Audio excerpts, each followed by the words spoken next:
دا یقیني ډېره اهمه مسأله ده. زنانه ویښتان رنګول شرعاً دا څه حکم لري؟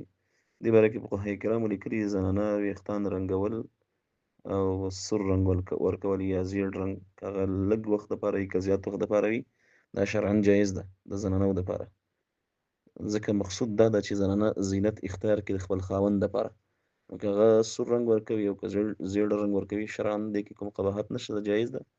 ولیکن خالص تور رنګ ورکول د زنانو دپاره نه ده جایز، څنګه چې د نارینه‌و دپاره نه ده جایز دغه شان د زنانو دپاره هم فقهاء کرامو لیکلي دي خالص تور رنګ ورکول چې سپین ویښته وي او دې ته تور رنګ ورکړي، یا نیم ویښته سپین وي نیم تور وي او زنانه د خپلو ویښتانو ته د سر ویښتانو ته خالص تور رنګ ورکوي، نو دا شرعاً نه ده صحیح. فقهاء کرامو لیکلي دي د دې نه منع راغلې په احادیثو کې. نو که زنانه وي که نارینه وي تور رنګ خالص تور رنګ استعمالول دا نه ده صحیح.